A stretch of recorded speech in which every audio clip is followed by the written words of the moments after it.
Gas gas और gas. Gas बनकर रुक जाए तो भी मुश्किल, और अगर बाहर निकल जाए तो सामने वाले के लिए मुश्किल।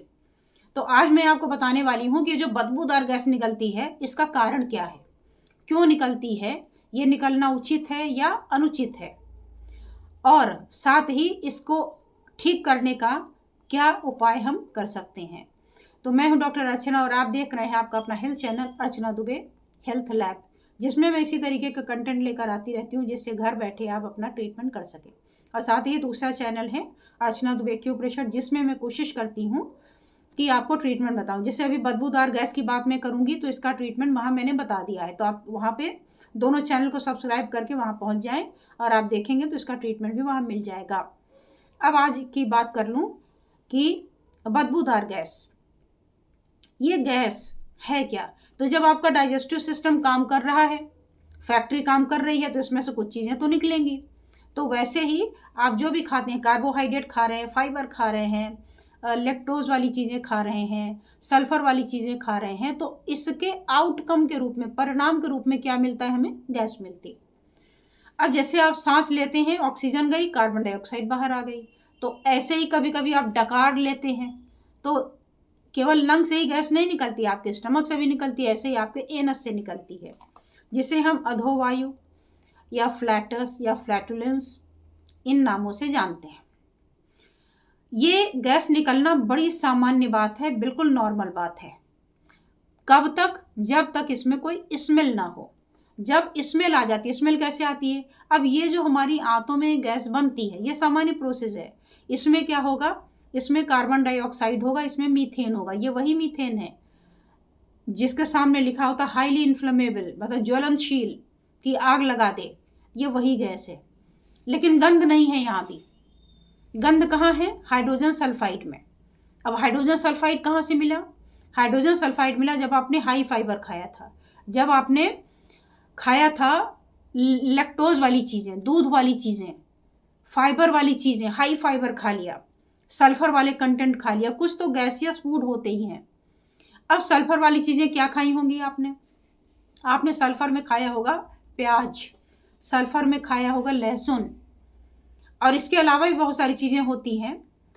तो अगर मैं बात करूं बाकी की, तो एग है, मीट है, ये सारी चीज़ें हैं। फैटी फूड अगर खा लें आप तो इनसे भी बनता है गैस।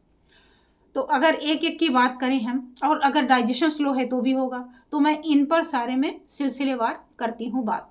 सबसे पहले और सबसे ज़्यादा जिससे गैस बनती है वो होता है सल्फर रिच फूड।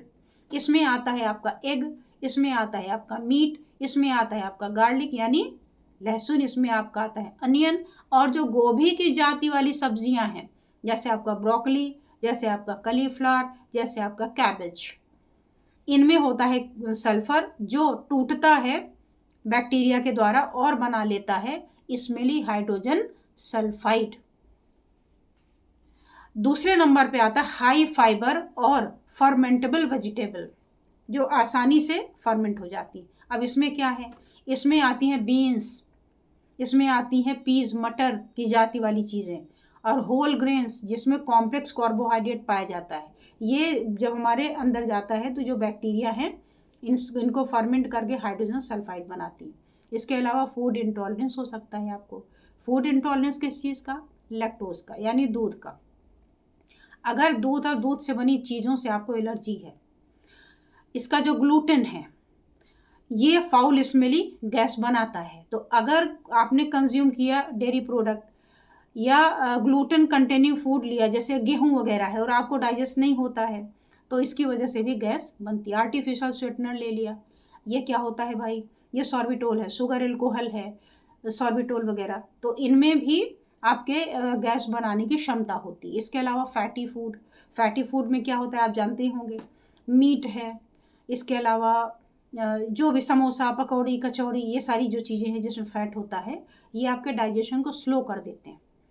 दाल चावल पचने में कम टाइम लेगा, पूरी कचौरी पचने में ज़्यादा टाइम लेगा।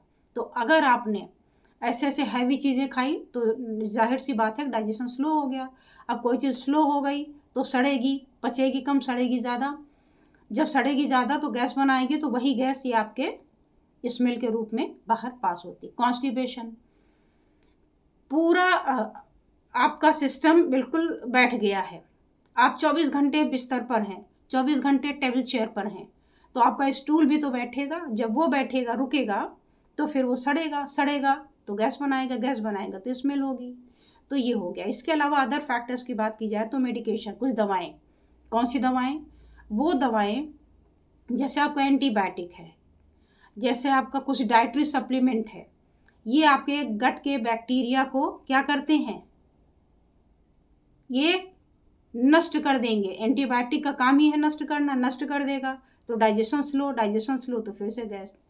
कुछ डाइजेस्टिव कंडीशंस होती हैं, जैसे आईबीएस हो गई किसी को आईबीडी हो गया, किसी किसी के क्या होता है कि इंटेस्टाइनल बैक्टीरियल की ओवर ग्रोथ हो जाती है, तो खूब ज़्यादा फर्मेंटेशन होता है, उससे हो जाता है। कुछ इन्फेक्शन हो सकते हैं। ये आपके गट बैक्टीरिया को प्रमोट करके गैस रिलीज कराने लगते हैं। कुछ लोग एयर बड़ा स्लो करते हैं, जैसे स्ट्रॉ से पानी पीना या कार्बोनेटेड ड्रिंक्स से कोल्ड ड्रिंक्स वगैरह लेना, तो इसका नाम ही कार्बोनेटेड है। जब आप यूँ करते हैं तो खूब सारी गैस निकलती है, सोडा है, तो ये जब पेट में जाएगी तो वहाँ भी तो ऐसा ही रिएक्शन करेगी ना, तो इसकी वजह से गैस बनती है। लेकिन बदबूदार बनेगी ऐसा ज़रूरी नहीं है, क्योंकि इसमें कार्बन डाइऑक्साइड है। तो जहाँ जहाँ हाइड्रोजन सल्फाइड होगा वहाँ वहाँ ये होगा। तो अब ऐसा हो तो कैसे बचे? इससे बचने का उपाय यही है कि अगर आपको ये पता हो कि किसी चीज़ से आप इनटॉलरेंट हैं तो उसको अवॉइड कर दीजिए। डाइजेशन स्लो है तो दूसरे चैनल पे चले जाइए, डाइजेस्टिव सिस्टम करके पूरी प्लेलिस्ट बना रखी मैंने, वहाँ पर जाइए और सर्च कर लीजिए अपने हिसाब की वीडियो और देख लीजिए। आज की केवल स्मेली गैस के लिए अगर पॉइंट चाहिए तो भी मैंने बना के डाल दिया है, वहाँ से जा कर के आप देख सकते हैं। तो बहुत सारे ऑप्शन है, जो आपका मन करे वो कर सकते हैं। और अंत में यही कहना चाहूँगी कि आप हमारे इन दोनों चैनल को सब्सक्राइब तो कर ही लिया होगा, लाइक और शेयर करने के साथ कमेंट किया करिए, ताकि पता चले हमें भी कि आपको ये कंटेंट कैसे लगते हैं। अगर ये कंटेंट आपको पसंद आते हैं तो इससे जुड़ी हुई और भी चीज़ें मैं आपको यहाँ पर दे सकती हूँ। तो आज बस इतना ही, फिर मिलती हूँ किसी और विषय के साथ। धन्यवाद, नमस्कार।